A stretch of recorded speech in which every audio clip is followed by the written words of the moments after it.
is just a huge honor for me today to be podcast interviewing Dr. Robert A. Lang Jr., DDS, graduated from SUNY Buffalo in '83. Prior to studying at dental school, he attended SUNY Buffalo undergrad and majored in biology. He's been in private practice for over 36 years in Hamlin, New York.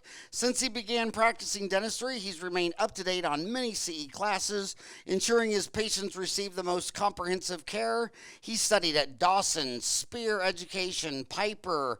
He received his fellowship in the ICOI in '87 and is a past member of Stonegate Implant Study Club, one of the first 5 implant study clubs in the country. He's a graduate of the Misch Institute, both surgical and prosthetic. He's certified to do teeth in a day.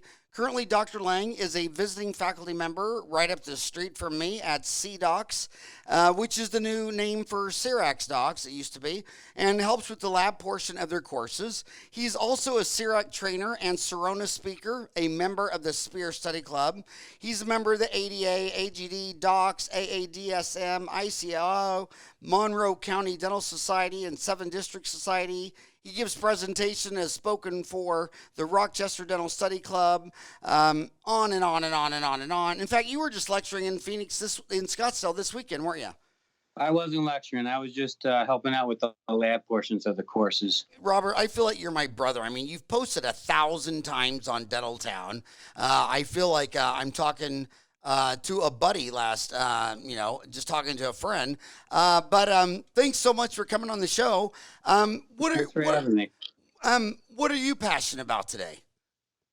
I'm really into CAD-CAM dentistry, digital dentistry, 3D printing. That's where my world is right now.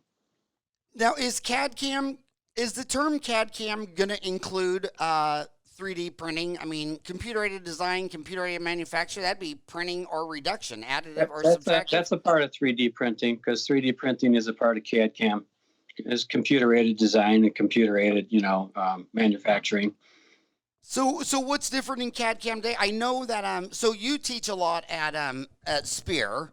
It used to be Scottsdale Center and CEREC Docs. Now it's Spear and CDocs. Yeah, it was always, when I started, and I'm relatively new. I've been there about 6 years. It was CEREC Doctors when I started. So I was there. After I'm a relative newcomer to the CAD-CAM field compared to some of the other guys I see at the center. So I'm a newbie. So newbie, what's new in that space? I mean, the CEREC machine's been out a long time. The only things I can think of is lately, Dentsply married. CEREC, Sirona married Dentsply, and then I think Patterson dropped their exclusive distributorship of it. Correct? Yeah, Shine's involved. Patterson's involved, but CEREC Doctors now is going to be the main Sirona trainer for if you buy, any of the Sirona products. They have accelerated programs, and they're including their products now as part of the purchases. So they want their people that buy their items to get properly trained. Well, I know Imtiaz Manji came on the show. He's a good friend, and I know that he and I both agree that the 4 big areas of dentistry, obviously implants and aligners are the only parts of the market growing double-digit around the world. Endo is always a low-hanging fruit because the patient comes in and begs you to do it. It's not like a smile makeover where you're trying to present me a full-case comprehensive dentistry and I'm thinking about spending it on a Ford pickup truck instead. And then CAD-CAM. So of those 4, when these kids come out of school, 5 or $400,000 in debt, and she's 25 years old, and you say, look, you're $400,000 in debt. Where would you send her first? To implants, endo, aligners, or CAD-CAM? Well, I think the starting point of any of that would be the CAD-CAM. I mean, you need the CAD-CAM or at least the digital imaging to do your aligners if you want to do them in house. You need the imaging if you want to do guided surgery for implants. And if you want to do any 3D printing, you also need the imaging. I think it may be hard for some people getting right out of school to get right into CAD-CAM and do one visit dentistry, because if you're that far in debt, it's hard to purchase all those things. If you end up associating with somebody who has the technology, that might be an easier in for you. My associates learning how to use my equipment a little bit at a time. You can't learn everything at once, but I think you start out with CAD-CAM imaging and one visit crowns, and you add on as you become educated and learn. And when you say CAD-CAM imaging, are you, when people get a CEREC machine, is that pretty much their go-to to send a impression to the lab to? Like, say you don't want to do chairside milling today. Say it's a bridge, you're busy, you don't have the time. Is that your go-to scanner too from the CEREC machine? Well, in my office it is. Now that I have when I got the OmniCam, it was pretty much what I wanted. When I got the Prime Scan, it's pretty much, we don't impression anything other than with the Prime Scan. It's very rare. Even we had a patient today, we're going to do an immediate denture on. We imaged the whole upper arch with the Prime Scan. So it's really nice to be able to just use that technology and not use impression material. I can do full upper and lower scans on the Prime Scan in a bite in less than 5 minutes. So that's faster than taking alginate impressions. And then I just email it off to the lab. So it's pretty quick to do it. And it's really, the Prime Scan, I think, really changed things the way it is. So it just took it to another level. So that is different than the OmniCam. Explain the difference between the CEREC OmniCam and the CEREC Prime Scan. The OmniCam was a pretty good scanner. I did most of my crown and bridge with it. It wasn't really good for tissue, soft tissue. It wasn't good for partials or dentures. It could be a slower scanner or frustrating. And sometimes, even though they claimed you didn't have to, you might have to powder a little bit. To do full arch impressions, it was challenging. But now, so now when you take the next step to the Prime Scan, it's a whole different level of accuracy and scanning. I think it's comparable to BVS impression material according to the studies. And it's just makes life really easy. And how much is was the CEREC OmniCam, and how much is the Prime Scan? Oh, you're asking me questions I got to remember here. My memory's not what it used to be, but I think that the Prime Scan the OmniCam was maybe in the 50,000 range when it started, and the OmniCam, and then the Prime Scan, I think it's around 80 now, $80,000. I believe that's the cost. Don't hold me to those figures, because I bought my Prime Scan when it first came out over a year ago, and I really can't remember. So if someone asks you, why do you want to chairside mill? Why not just take an Improgum and throw it to the lab man down the street like they always did it? Why? Yeah. I think if you look at what's happening right now in the world, it's everyone wants things faster. And if you look at like Amazon has 100 million Prime members globally. If you look at FedEx, you look at Grubhub, you look at all those things, people want things more immediately. And I think what's happening in our society is people, if you say, what do you value, time or money? I think people are valuing time more. I find my patients, if I tell them I can do a crown in one visit as opposed to two, you don't have to take another afternoon or more time off from work, they really value that. So I think for me, it works really well. It's a great marketing thing, but I just think people want things faster now. And I think if you can deliver something faster and with a quality product, I think that's what people appreciate. So you feel that same day dentistry is a big competitive advantage? Is it a competitive advantage? I think it offers some advantages. I don't think it's everything, but for business or marketing. I have people coming in, believe it or not, to ask for one-day crowns. I have people that appreciate it because of their work situation. I've had people come from other offices because I offer that. So I think it's a pretty good marketing thing. And then the other thing is it's just impressive technology, and people notice that. Yeah, it is an impressive piece of technology. So are you more excited about the I consider CEREC. I mean, I've grown up with CEREC. I mean, they talked about it in dental school. I mean, I went to dental school 84 to 87, and it was a project with France. It started out in France, and it was actually like a big R&D project with the government because the government saw all this dental lab work and all that. So I've been with it my whole life. In fact, I actually bought a CEREC 1 and a CEREC 2. I mean, so I've been with this thing my whole life. But is CAD-CAM going to be replaced, do you think, with printing instead of putting in a block and reducing it? Do you think the printing technology is where the next 5 to 10 years will be? I think there's huge potential for printing to do that. Right now, it's not. You can't print crowns in the office, and if you're going to print temporaries, it's too slow. I think in the future there's huge possibilities for it. Right now, it's faster to mill it. Things are changing so fast. I mean, with printing, things are changing really fast. I do a lot of 3D printing in my office. And, every time you turn around, there's a new printer, there's a new resin, there's a new product. So the problem with printing is the speed. So it takes time to print things unless you spend a lot of money on a printer.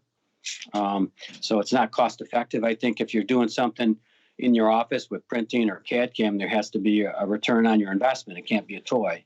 So I mean, I do a lot of printing and I save a lot of money doing it, but I don't think, right now it's not there. I mean, there's even someone right now working on printing clear liners as opposed to, making them on a model. So there's some pretty exciting printing projects in the mix right now. That is amazing. There are some orthodontists now who are doing it all. Aren't you a fan of D3 Tool? Or weren't you? Isn't that Yes. your Yes. go-to? That's a really hot and up and coming huge deal. What are your thoughts on D3 Tool? I have D3 Splint, and we use it to make all our night guards. So we'll do an intraoral scan with a leaf cage bite, and the assistant takes her about 5 minutes to do the scans and take the bite. And then actually, I have an assistant that designs it, takes her about 5 minutes, and we print it out with an FDA-approved material for night guards, and cost me about $20 or so to print it. And it's a pretty exciting thing. D3 Tool. Now, if you're talking about D3 Tool, that's another product that I don't have. I have the D3 Splint, and we have Mesh Mixer and all the other things. We have a lot of different. Problem with 3D printing right now, it's like the Wild West. So there's a whole bunch of different programs. There doesn't seem to be one program that you can do everything in.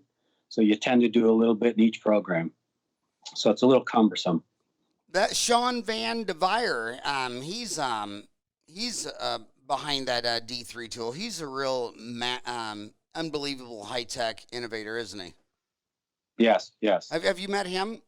No, I have not. Yeah. It is really moving fast. If an orthodontist wanted to quit their very high aligner lab bill, they're printing them in house. So that's going to follow to dentistry sooner rather than later. Well, we're doing it in my office. I mean, that's what part of the program was at CDOCS over the weekend was SureSmile. There's a couple different ways to do it in your office right now, because like Invisalign charges about $1,800 for their full case. There's a couple different companies you can use depending on how much you want to do it. If you go to Exceed Ortho and you can send them your digital scans for about $300, they'll give you a ClinCheck. And they'll give you all the STL files for you to print in your office and make your own clear aligners. Or the big one that I use now is SureSmile. SureSmile, you have your choice of they'll do the movements for you, or you can do the movements yourself. Some people use Blue Sky Bio to do that, but I find SureSmile to be a easier product to use in our hands. So, I mean, I'm not an orthodontist and I'm not doing the more challenging cases. I'll refer those out. But we in our office, if we do clear aligners, we save a lot of money. I think I figured out for clear aligners, I saved about $18,000 a year just printing my models and making my own aligners in house. So it's a pretty good thing to do in your office. So in the four horsemen. Gosh, I should start calling this the four horsemen of dentistry: implants, endos, aligner, and CAD-CAM. Dentsply, through mergers and acquisitions for implants, they got the Dentsply Sirona Astrotech. Endo, they obviously have Tulsa Dental Product, the old Ben Johnson company out of Tulsa, Oklahoma. Aligners, you mentioned SureSmile, and CAD-CAM. They married Sirona, which was a spinoff from Serena Siemens, kind of like what Danaher is doing today. Which I think, when people ask me about the Danaher spinoff, I said, "Well, I've already seen this rodeo." My gosh, when Siemens, the largest holding company in Europe, when their CEO decided whimsically that we're overweighted in healthcare, he spun off the dental division. And the building didn't move. It still stayed there. And all my friends that worked there the day before worked there the day after. But man, they all loved it because imagine your parents kick you out and they leave you the house and they're gone. And Yeah. before, they always had to get all this stuff, approved by parents who didn't really want them. And I expect the same on the Danaher, which is they spun off their whole dental division, and I bet there's not one person crying there. I bet they're all happy, relieved, and will go. So Dentsply is really making a run on that. Are these related in technology? I mean, are implants, endo, aligners, and CAD-CAM, is there any common denomination between all those? I mean, like, is the scanning device? It's a scanner. I mean, I use my scanner for I don't use my scanner for implants. You can do guided access preps for endo. I mean, but I use my scanner for I do all guided surgery. Take a cone beam and do an optical scan and merge the two and use a digital wax up. And so I do guided for everyone. I use my scanner for all my SureSmile or all my aligner cases. I don't use a scanner, my prime scan at all for my endo cases, but I use my cone beam a lot for endo and for every implant case. So they're not totally, you don't use all of them together all the time, but a lot of it you do. So, in 1900, there were no specialties. And my gosh, we just keep adding specialties and specialties and specialties. We just added oral medicine and dental anesthesia was 10, and it wasn't even 2 weeks, and they added number 11, oral medicine. But when a kid comes out of school, and now there's 11 specialties, do you think a kid can really do implants, ortho, aligners, CAD-CAM, a jack of all trades? Or do you think they're going to have to limit their services? Like, is there anything you don't do? I don't do wisdom teeth, and I refer out my more difficult surgeries or endos, but a lot of it most of it I do in-house. If I don't feel I can do it, then I'll refer it out. I think if you're starting out, I think there's pressure to do everything. And I think it's like anything. You can only add one tool to your belt at a time, and I think you have to be proficient at bread and butter dentistry before you can move on to anything else.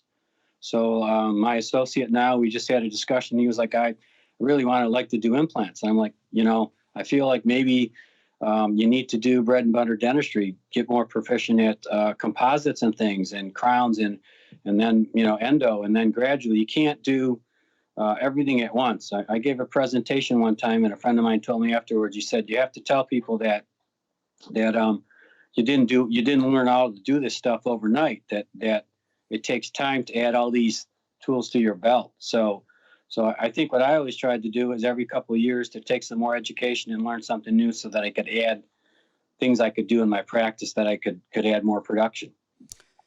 Well, it's obvious that the blood and guts make more money. I mean, if the average net income for dentists, dental specialists is $320, general dentists is $197, dentists who own their own practices is $244, dentists who are employees $144. So you make an extra $100,000 a year if you specialize in one thing, and you make $100,000 more if you own your own place.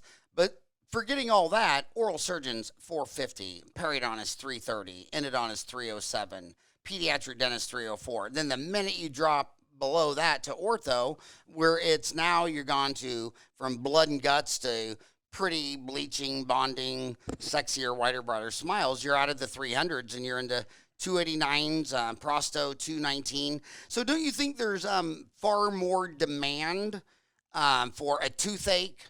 Someone comes in, I'm in pain, to do a root canal or pull a tooth. I know many of the big DSO people that when they open a dental office, if they don't start getting, what is their stats? Let me see what their cutoff is. I think it's if they don't start doing if they don't do 7 root canals a month in year 1, they liquidate it. They go greater full theory and say, I'm putting it up for sale. Maybe someone else can try it. What are your thoughts on that? Well, I think that the fields that the blood and guts fields, people are more motivated to do something. Pain's motivational, so they're more likely to come in and do the dentistry. And once they come in and pain, I think you got a chance to educate them and get them to do what they need to do. So I mean, I agree. The money makers are those.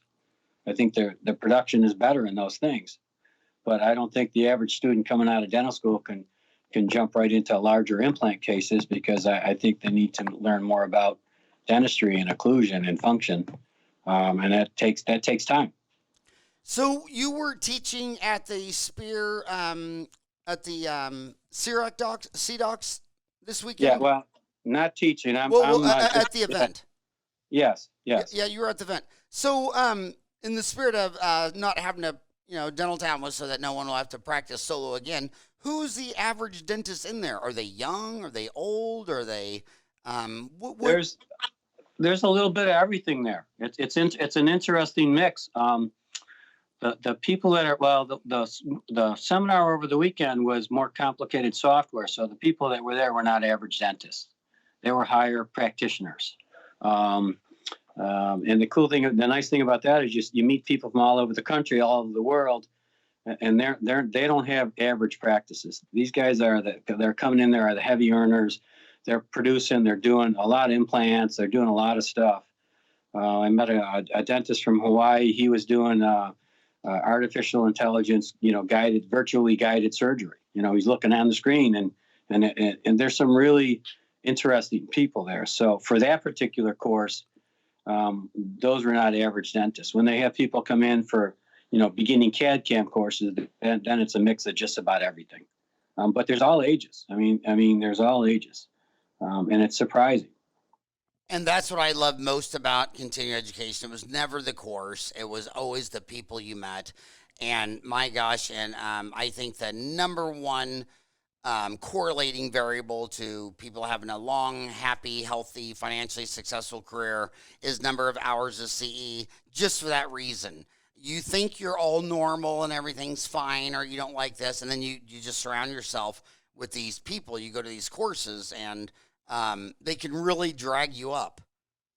It's really good to be around like-minded people who are thriving in dentistry and doing the right thing and earning a good living. And you sit down with them and you say, wow.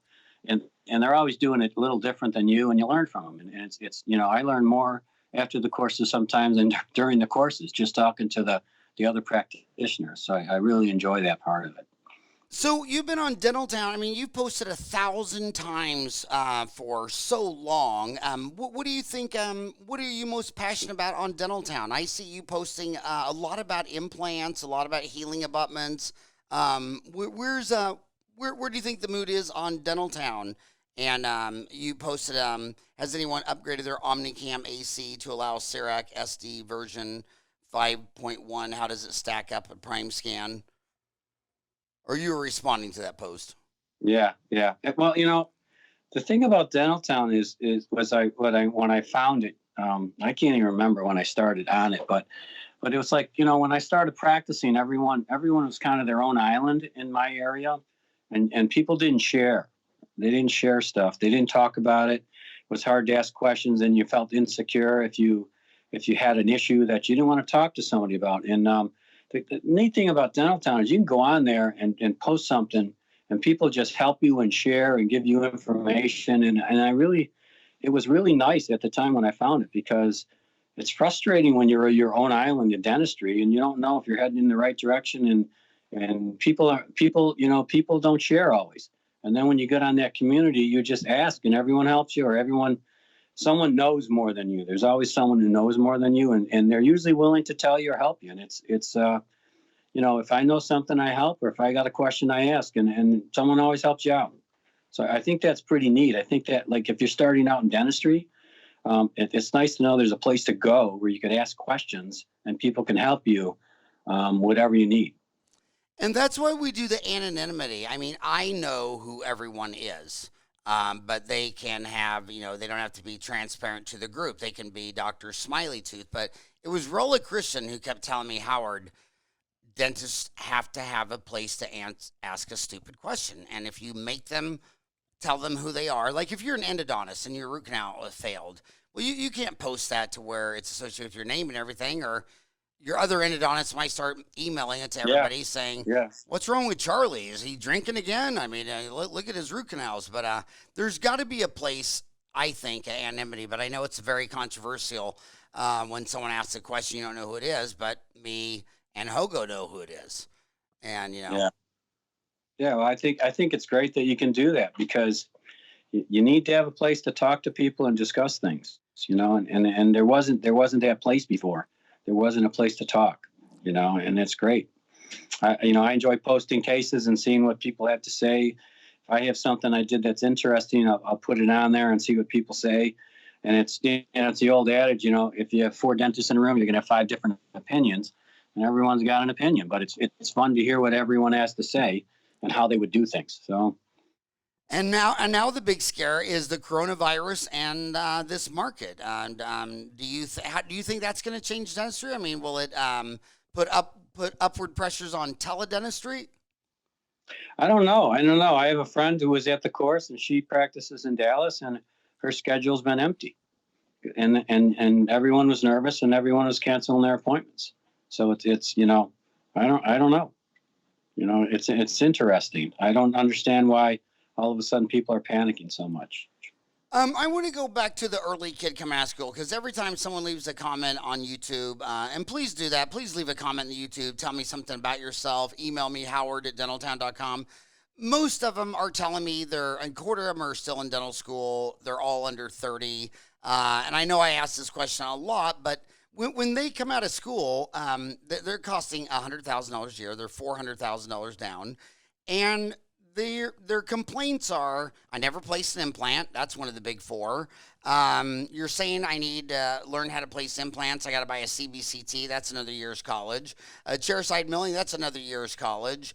They kind of like, they could buy a CBCT, a chairside miller, and a BioLace laser and just double their student loan debt. And they want to try to pay down some debt.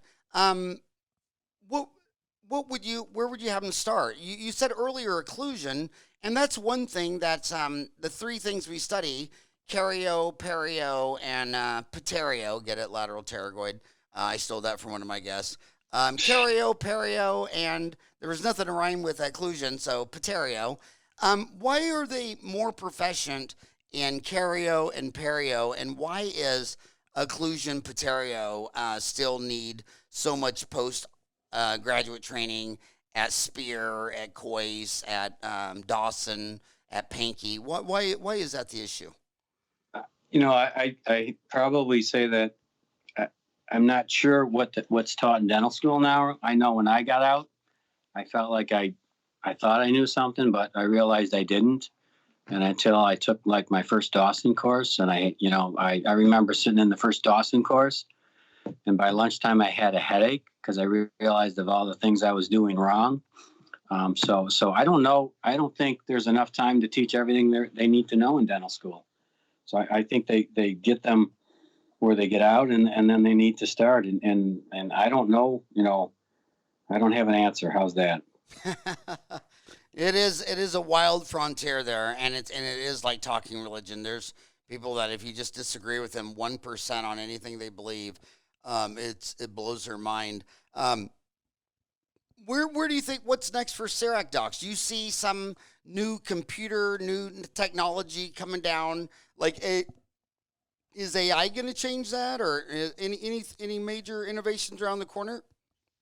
Yeah, I don't know. Every time it seems, I'm sure there are, because every time you think they just came out with their new prime mill, and the prime mill will mill zirconia in 4 minutes. It's going to mill an Emax crown soon in under 4 minutes, and that's pretty fast.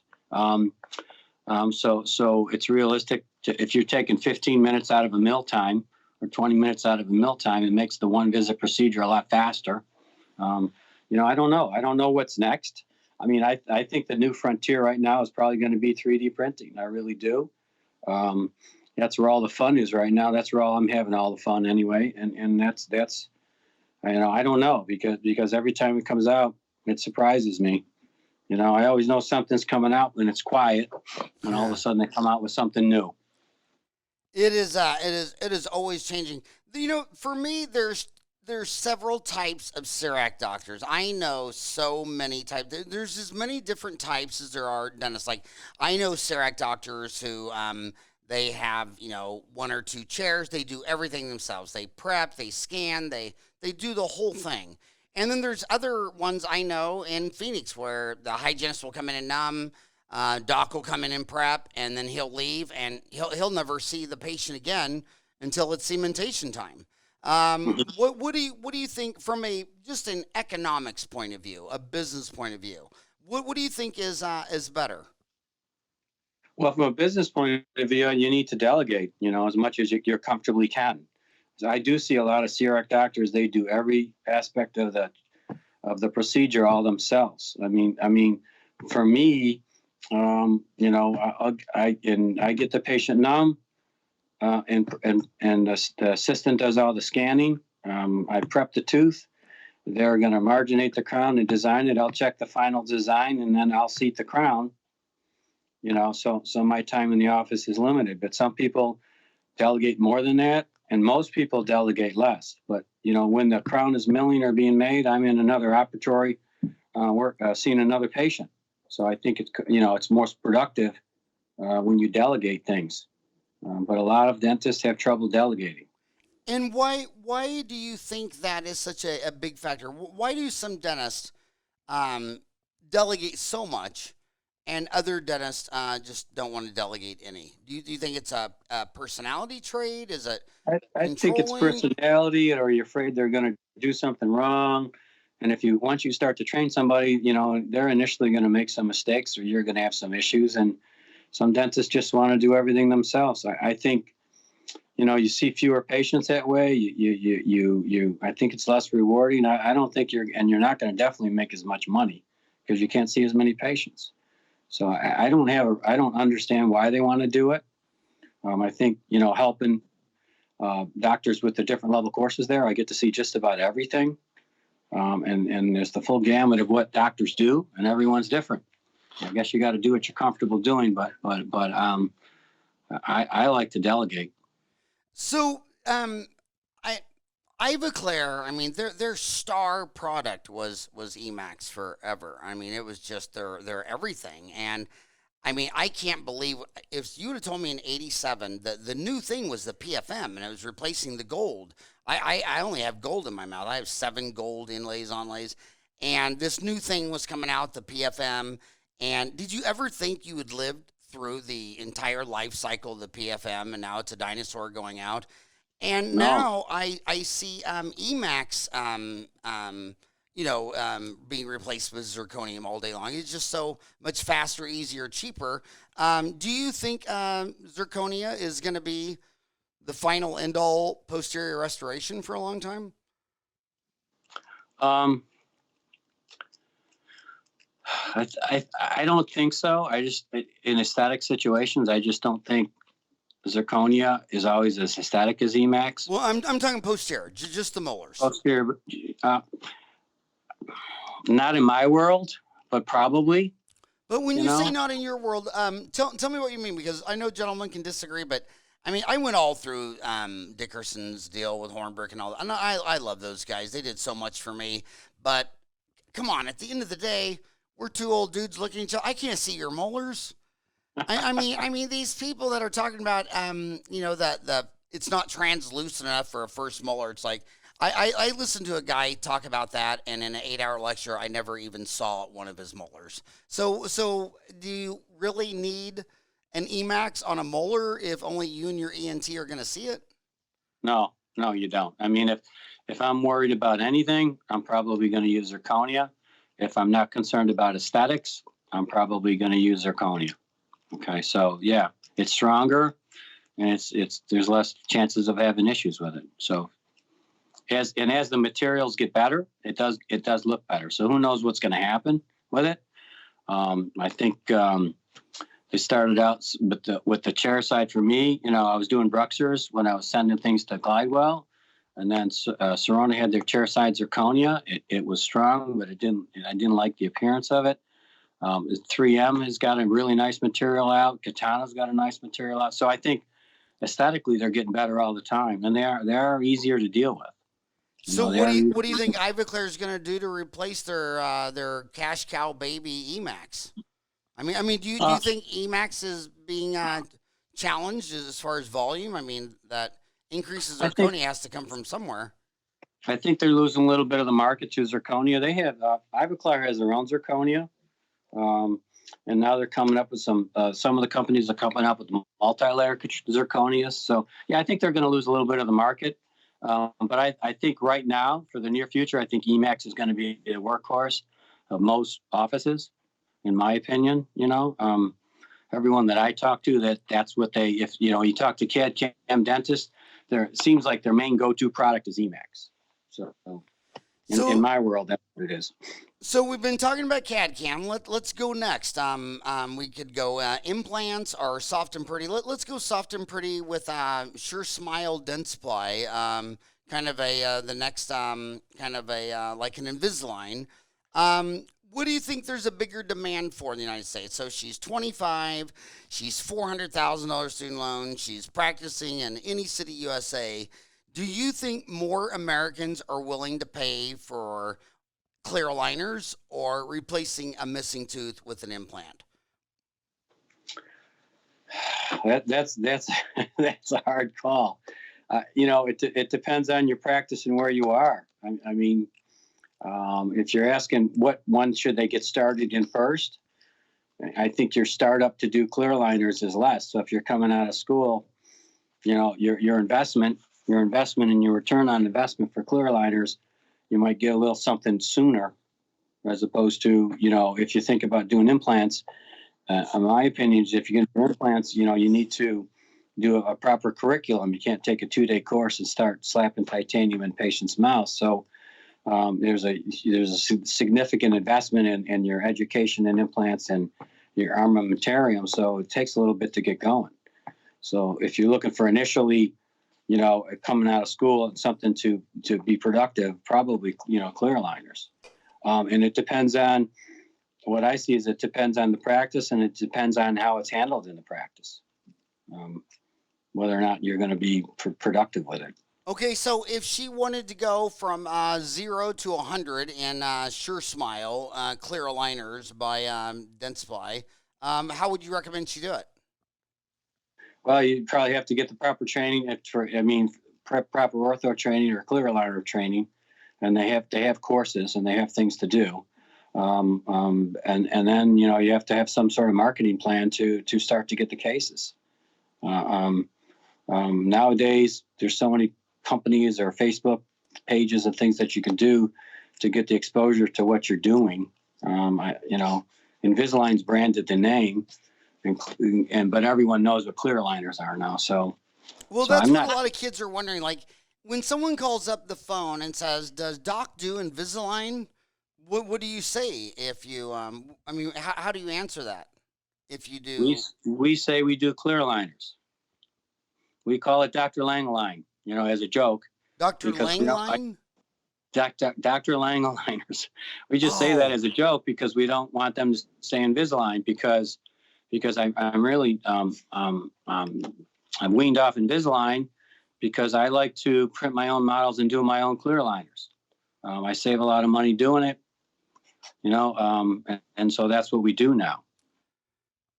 So does that make you wonder about Align Technologies' viability? I mean, it's a very steep curve of trying to grow sales and sales, and they got Smiles Direct came and were nipping at their shoulders, and now you have people like you that are buying printers. I've had orthodontists on the show that are buying that, but what really blew my mind is last week, Line Technology acquired Exocad in the Yeah, digital. they bought exocad. Well, Yeah, I think that was smart on their part, because I think the aligner field for them, there's too much competition. Their patents have run out. Everyone's doing it. They have the highest prices. Plus, people are not happy with them for some of their business practices. I had an Omnicam when they bought iTero. They said they weren't going to accept my scans any longer. I've been using them for over 10 years, and all of a sudden I couldn't use them. So I had to. At the time, I went to Clear Correct, and then now, because I have my Prime Scan, they won't accept the scans on my Prime Scan. They'd like me to buy their iTero. I'm not going to spend $30,000 on a scanner when I already have it. So I see I think they can see their market's changing, and people aren't going to utilize them as much as they did. So buying exocad was another way to stay in the digital market for them. That's a really powerful lab program.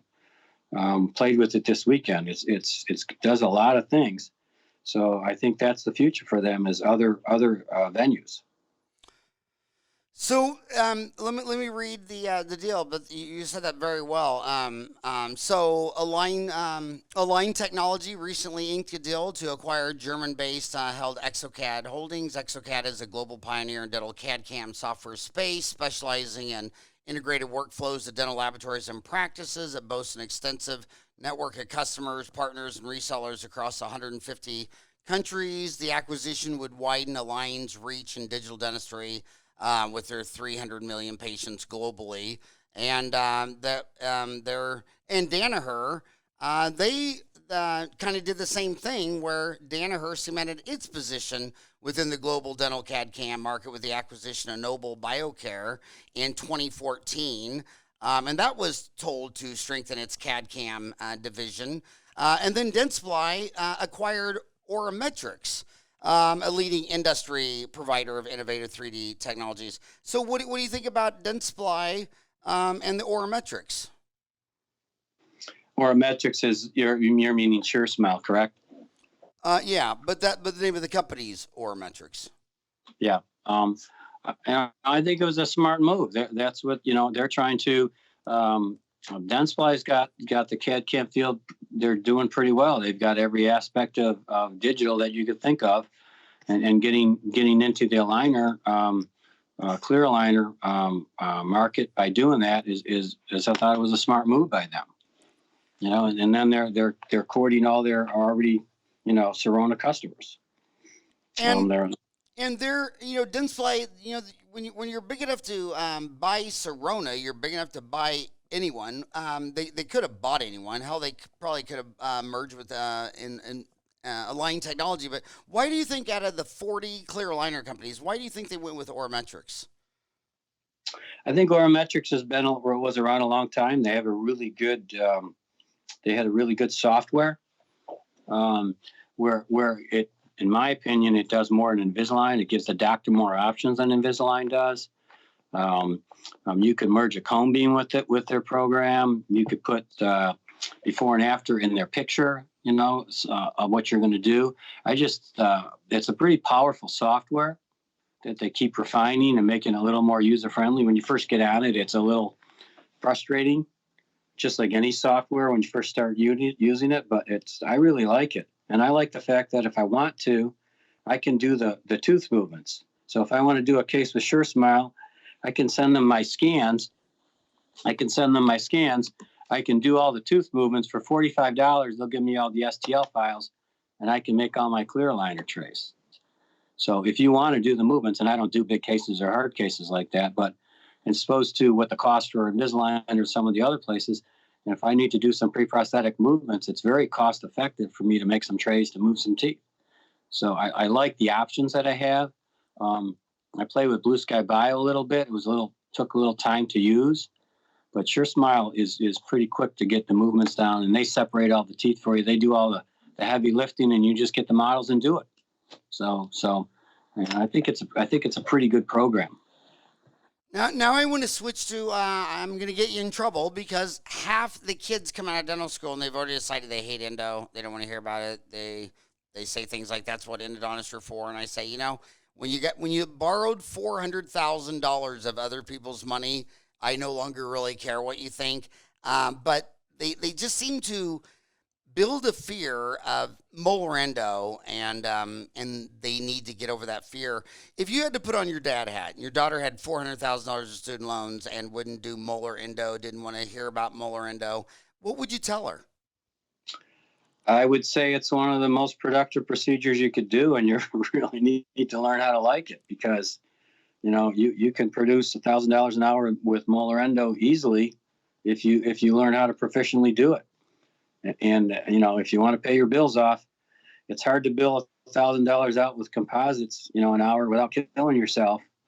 And it's I think it's a productive procedure, and you maybe start out on single canals, get the proper training to get your ability up. But I think it's a really good procedure to add as far as being more productive.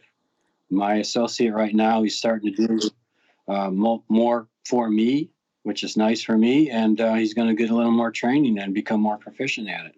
He likes to do it, he wants to do it, but I didn't like to do it before. But once I got the proper training, I love doing molar endos, and I know I'm going to make a good productive hour out of it. So.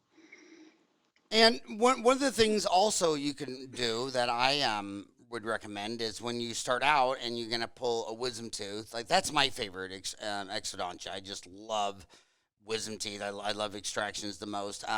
But if you're scared, just do that before your lunch hour or at the end of the day. Because if you're going to do a molar endo, I think a lot of times when I'm looking at dentists and I think what they're freaking out about is the time. I mean, Yeah. your most of your costs are about 20% of your costs are fixed costs like rent, mortgage, equipment, computer, insurance, malpractice updates.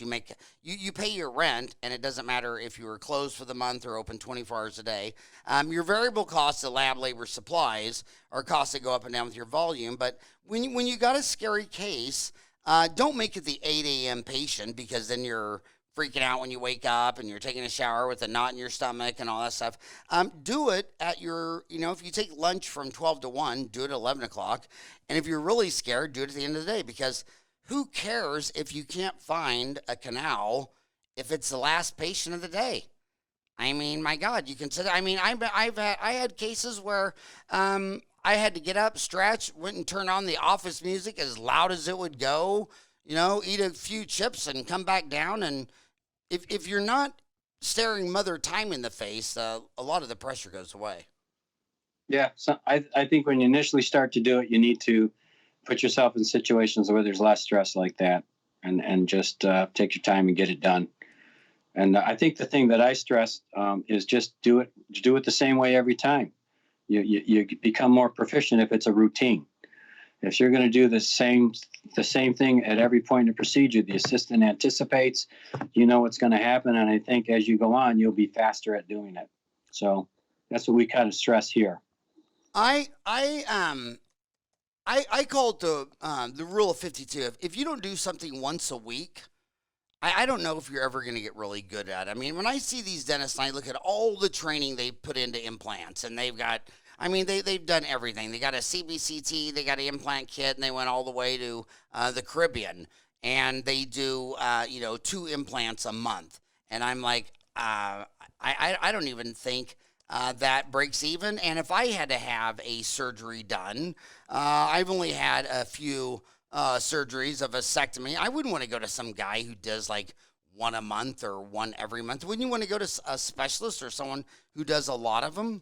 You want someone who's doing them all the time and is proficient at them, and they're going to be faster and better at it. Yeah, I agree. I agree. And that's my cutoff is 1 a week. I mean, you got to draw the line somewhere, and I think it's if you're not doing this procedure 1 a week, are you really doing it faster, easier, higher quality, lower cost, and making money on the deal? Yeah, I don't think so. I think that's a good rule. Yeah, you think that's a good rule? Yeah. So who's mostly teaching the implants at Scottsdale Center, Frank Spear Center? Is it Farad Bolchi? Yep. For Farhad's teaching the implant portions. He's a periodontist out of Dallas, and he he's the one that taught me the digital world of implants, and he really is a genuine guy. He's an excellent clinician. I've learned so much from him. He really teaches some. He took.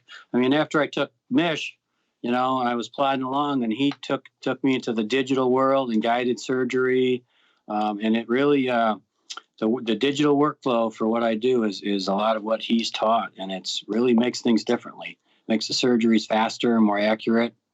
It's really he has a number of courses he teaches there, and he's just really good. I really enjoy his stuff. But that's what I was wondering about the overlap. So is a lot of the like what are you using for a CBCT for all the implants?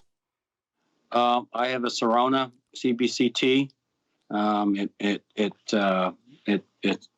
makes the seamless workflow between my optical scanning and my CBCT. So that's what I use. I think there's a lot of good cone beams out there now, just because I already have the prime scan and everything merges. So it takes me minutes to design a surgical stent, and not much longer. And then I just bring it in and print it out.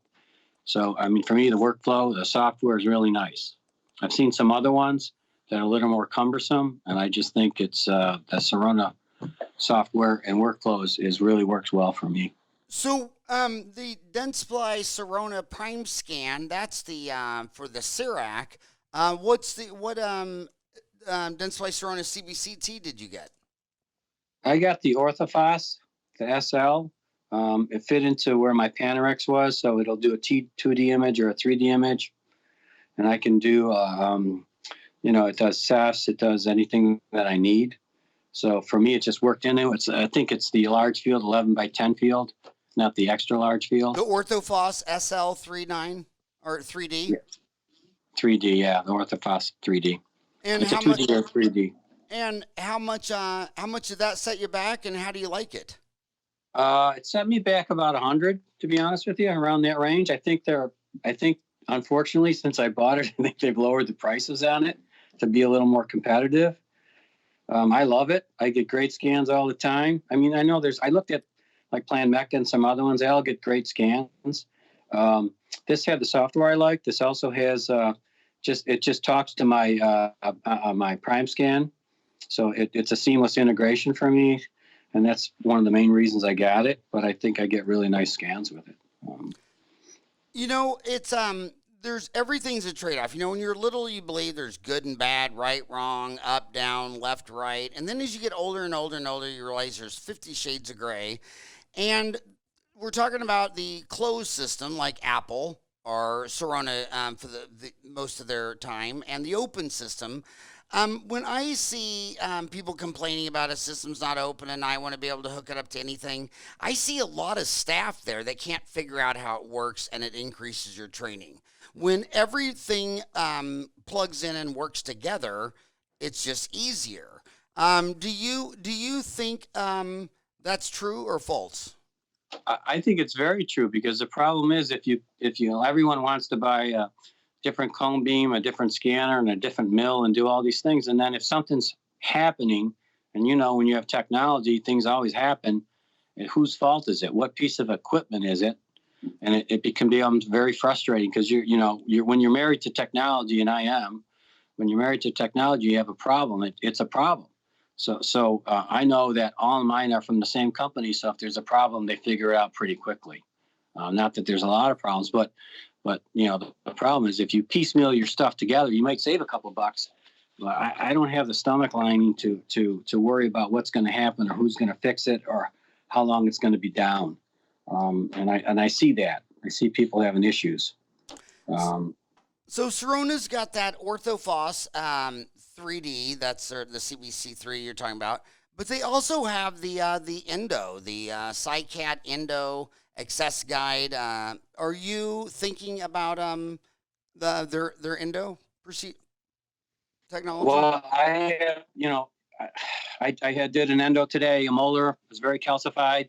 Um, I did the access prep. I couldn't see any canals, and I took a cone beam and figured out where the canals were with the cone beam. As far as that access guide, that's not something I don't know if I would use to spend $300 to do that. Most of the time, if I'm struggling, I'll take a cone beam and I can find the canals. So that's what I use it for. But their CCAT or their endo guide, I don't know anyone that's used it. I mean, I think the thought of it or the idea of it's pretty good. But I'm usually finding most of the times I could find the canals without doing that. So I There's haven't. I've seen so many companies this year that have a lot of endo stuff around the corner, and it's all coming back to that kind of washing machine procedure where you've seen them, where you attach something after you've accessed the canals, clean the canals, and you set up a device to it and clean it out. And it doesn't really seem to be taken off among the endodontists yet. But man, I've seen some impressive systems. But one of the neatest things I got to remind the young kids is that when the endodontists were doing a study once with their students, the endo students and the dental students had a higher success rate than the endodontists that were teaching them. And they were perplexed because most of your insurance data shows that when endodontists do 100 million root canals in 5 years, 5% of them are extracted. And when general dentists do it or non-endodontists, it's 10%. So there's a big difference between 5 or 10%. But this one was with the endodontists and their students. And they finally deduced that it was because since the students took twice as long, the bleach was in contact with the tooth twice as long. And I'm telling you that at the end of the day, perfect endo, finding all the canals, get to the bottom, cleaning and shaping, you're only going to remove 50, 60% of the stuff. And it's going to be you and bleach and time that gets the rest of it. And I was arguing with this dentist over the weekend, and I told him, he says, I can't do that. I'm always behind a chair. I said, well, it sounds like what your problem is, you need another chair.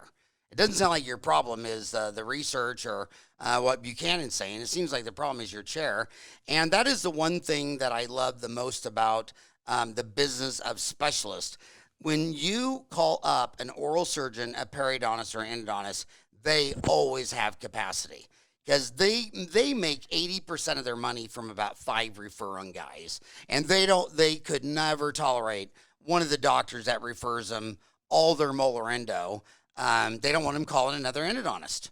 And I think a big reason of why the specialists make so much more money is because they have the capacity, not just because they do a procedure that costs more. I mean, those oral surgeons, endodontists, periodontists, when you make the A list, and they'll tell you they're A list because, again, most specialists, 80% of their money comes from 5 referrals, and the rest, 20%, comes from about 20 referrals. And they have a chair there waiting at all times. So I don't know. I love extractions the most. I love molar endo the second. What do you love the most? What's your favorite? I like implants. I like doing implant surgery. Yeah. Yeah, I'd rather do that than anything. If I could say I'm only going to do one thing, I'd do implants. And why is that? I like you like surgery of removing teeth. I like surgery of placing titanium. It's I don't know what it is. It's just I love it. I like extractions, bone grafts. I like doing larger cases or hybrid cases. It's something I just enjoy. It's rewarding for me also. Well, that's awesome. In your experience for dentistry, now that we are officially in the R word, the recession, and like say we've lived through this. This will be my 5th one. It's no big deal, but what would you share with the kids that you remembered from Lehman's Day and 2000 and Black Monday to dentistry? Do you think were there any lessons learned? Well, I think you have to be able to do all aspects of dentistry because we all want to do high end or cosmetic dentistry in bigger cases, But I think that when the market drops or when things change or people lose their insurance or lose their jobs, you have to be able to rely on bread and butter dentistry to fill in the gap. And in private practice, I'm not a specialist. So, I mean, I can't do implants all day long. So I have to have other things to do. And I don't, every month you don't get all the big cases. So you have to have your basic bread and butter stuff to sustain your practice. That's what I think. Yeah, I would want to add to the tornado event in Springfield, Missouri. Remember that, when a tornado touched down and it destroyed about 15 dentist offices, and about half of those, it actually got the office and the house too. The biggest takeaway there was the ones who called their insurance company and worked on the settlement and got construction and built up their whole practice and took 4 to 6 months to get rebuilt. They lost a significant amount of their practice to the guys who immediately got a semi-truck mobile dentistry to bring in. And the dentists that brought in the mobile facilities, that got on the phone in Patterson and Shine and Benco, there's RVs. They just walked away with everyone's practice because they were open. And then then what you said about the Lehman's Day was so true, because right here in Phoenix, we lost about 80, I think it was 88 practices was what we agreed upon. And I had 3 or 4 of those in my own house crying. Those were tough events, but the takeaways that we all agreed on from this town was that it was the old guys who lost all their skills of fillings, crowns, root canals, extractions, partials, and they were doing just the big rehabs. You would come in, they take everything out, redo everything, an Empress smile makeover. These $50,000 smile makeovers just stopped, and but they couldn't do anything else. It was really amazing talking to some of them. And then number 2 was the new practice. The direct mail stopped working. So everybody would, set up a practice, and they had their marketing budget, and they would spend this amount of money, and bada bing, everybody knew what it would do, and marketing just stopped. And after Lehman's Day, marketing stopped. I don't care if it was Facebook ads, direct mail. I don't care what you were doing. It just stopped working. When people are scared, they just stop. And and then the other thing that was bizarre is how many dentists had no assets to get rid of. Like their cars were all leased. Everything. You would be sitting down with them to see, okay, what could I sell off, or what could we downgrade? And it was amazing to me how high their overhead was and how little of it could go down. So you're always the safest when you can get by on the least. I mean, why are you living like you're Pink Floyd or you know what I mean? I mean, my gosh, some of those dentists, you would look at their cars and their house, and it's like, I would almost wonder, like, did you put out a rock album that I missed? Maybe I thought it was Bon Jovi and it was you, but man, the difference in lifestyle, because there's your cushion. If your practice drops 20 or 30% for a year or a year and a half, and you got that much cushion for savings and what have you. But man, there were people, their practices would go down to third. They didn't have any cushion. So it always comes down to good old fashioned lifestyle. Any other things you remember? No, I think I blocked it out. Do you remember it as being bad or not really that bad? I don't remember that period exactly well. I know here locally, I'm where Kodak is. And the big thing that happened to us here was Kodak. Everyone worked at Kodak. Everyone had dental insurance. And Kodak was great. We were all thriving. They had great insurance. They all had good jobs. And Kodak bonus year is the busiest day of the year here, and everyone got a bonus every year. All the loan payments were gauged around balloon payments at bonus time. And then Kodak went south, and people who had regular jobs that were making good money at Kodak, they couldn't get that kind of money or benefits anywhere else. So that, for us, that hurt. That was Kodak, Xerox, Bausch and Lomb. They all did the same thing here, and that was kind of a wake up call, because my biggest check from insurance companies was from MetLife and Kodak, and then after a while, there's I think I have one patient now still working at Kodak. So that was kind of my Lehman Brothers, and the whole city here went through the same thing. And you had to find a way to get other patients and do other things. And for a while, it took a while.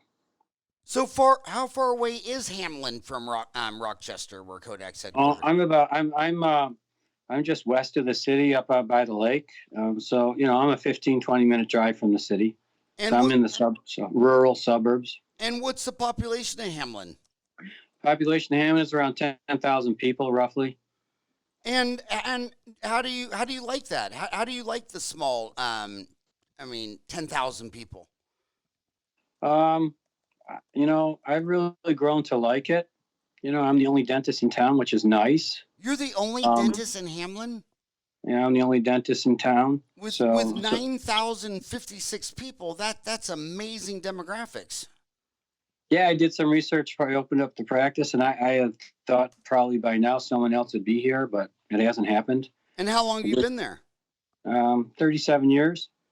So you've been the only dentist for 37 years? Yeah, I got out of school, put up my shingle, and I've been here ever since. So. Holy moly. And so why do you think that is? Do you think it's because millennials, they want to go north? It's you're on Lake Ontario. It's too cold. What are the winters like there? Well, you better ski. We get about 100 inches of snow a year here. So it's not like Phoenix, right? But if you like to ski, it's great. But I don't know. I don't know. When you look at the town, it doesn't look like there's much people. It's pretty spread out. It's rural. So there's a couple larger towns around us that there's more dentists in, and I get patients from those towns also. So it's So let me ask you this: these young kids, you're up there in Aspen territory? Do demographics matter? Do the DSOs matter? There's a lot of people who participate, if that's what you mean, and I don't think that there's a lot of DSOs around. There's some Aspen Dentals in the area, and there's some other practices that participate with insurances. I'm mostly a fee-for-service practice. And there's a couple other like that. So, do you take Delta? No, I don't participate with Delta. I'll take it, I'll accept it, and I'll process it, but I don't participate. So the patient pays you, and then you bill the insurance, and then, or how's that work? Well, we usually let the check come here, or whatever. It depends on the patient. But yeah, and sometimes in some cases Delta won't even send us the check; they send it to the patient. And do you think that they have a legal right to do that, or do you think that dentists need to push that? I wish we would be more organized with that. I don't understand how they can legally do that.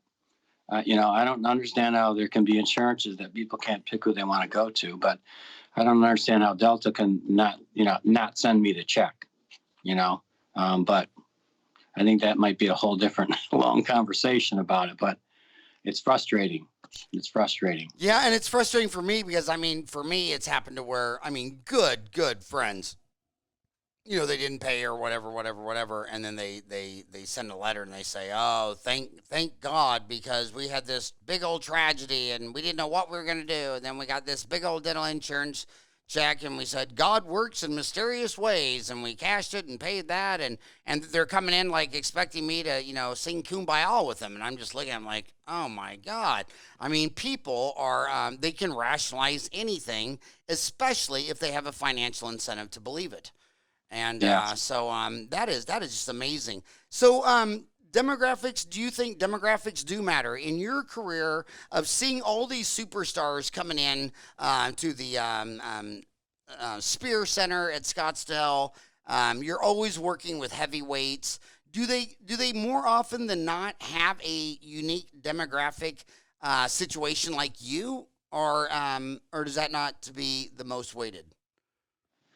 Um, well, this might not be the most affluent area. I think some of them are in areas where there's socioeconomically they're in a better situation, and a lot of them I see come through spirit of their specialists, so that's their draw also. So people are looking at them for larger cases. Um, so I'm not sure. I mean, you probably understand that better than I do. I'm just a country dentist out here. I'm trying to pay my bills, and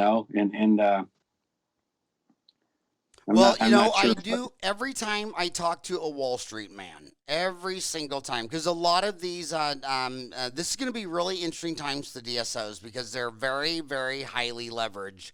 And even the ones I talk to the most are still in denial that there could be any change going forward with how much capital they can raise and invest or whatever. But the older ones know that during a contraction, it contracts because there's less capital being deployed. And when you look at these DSOs and going out, they already tell you that they won't go to small rural. They tell you the smartest ones think that in 20 years, 50% of the urban dentistry will be DSO.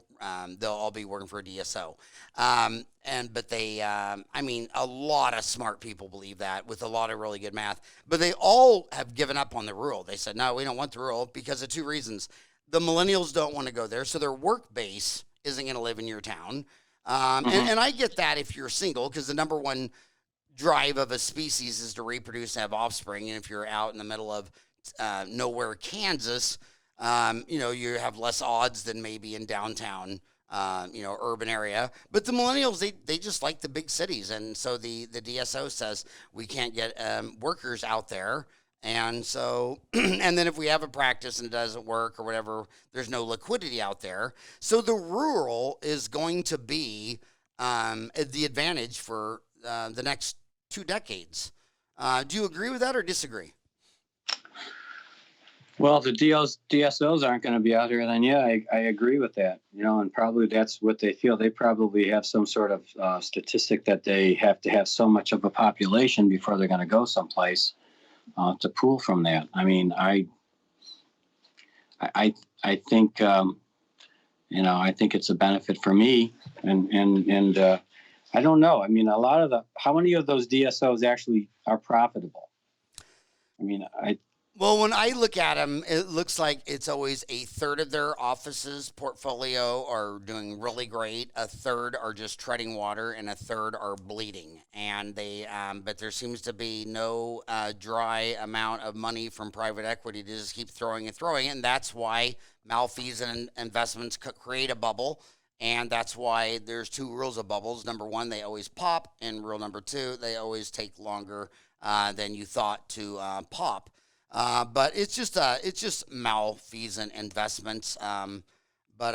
These will be interesting times. Everything you're talking about will put downward pressures on the labs. I mean, when you and I got out of school, there were 15,000 Crown and Bridge labs.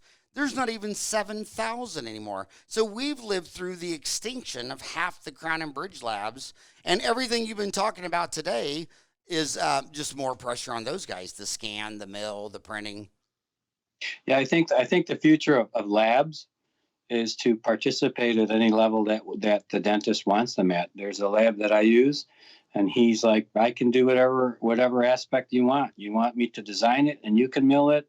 He's just whatever you want to do, and he's doing really, really well. But he lives in the digital world, and he doesn't accept impressions. He doesn't have impressions. So he also accepted at one point. He decided he was only going to work with CEREC doctors. He didn't want to work with anyone else, and he's thriving. But he chose a digital world, and he's doing really well. Where some of the other labs, they can't compete if they're not digital, and it's not cheap to go digital. That's the biggest problem, I think, for a lab. You got to have a lot of equipment. Yes. Yeah, that is, it's going to be very, very, very, very interesting times. Is there anything you wanted to talk about today, Robert, that we didn't talk about? Well, I think you covered pretty much everything that we you know, that I'm passionate about. So You know, if you had to do it all over again, does dentistry, would you still do it today? A lot of the young kids, they look at us and say, we graduated in the golden years. They're millennials. We're boomers. What do you say when a young millennial says, okay, boomer, you got lucky, but look at my situation. Do you think it's going to I be a think good one? I think the golden years are right now. I think they're right now. I think dentistry is exciting. There's so many really neat things happening with technology and what we can do and what we can do for our patients. It's just making dentistry more efficient, and I think the care we can provide. I think the golden years are right now. I think they're coming out in more debt. Proportionally, I think we were in pretty big debt when we came out. I know I was.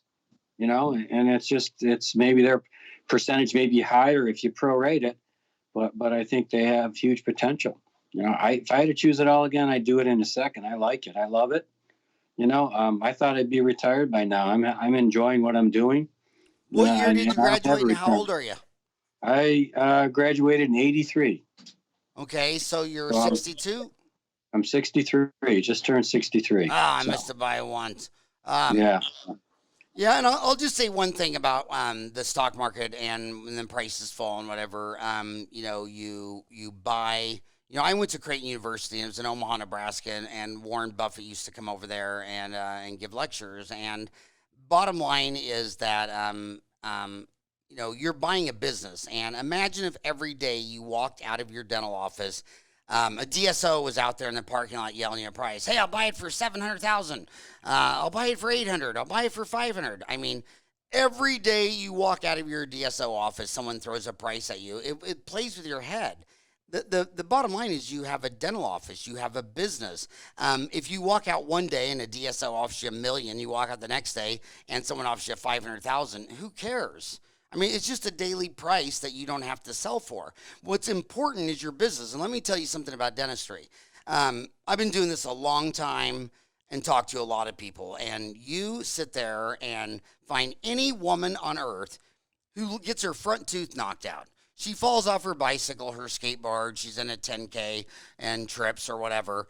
I mean, she would sell her car to get that tooth placed. And if you said to her, well, how much money, just walk up to any woman on earth and say, how much money would I have to give you to pull your front tooth and you could never replace it? They just laugh. I mean, they're like, there's like no amount. And then when people say that we spend too much on healthcare, it's like they're deaf, dumb, and blind. I mean, I've never, ever in my life seen a mother with a sick baby and say, well, how much money would you pay to save your baby's life from this disease? Would you give me your house? Absolutely. Car? Absolutely. They would give you everything.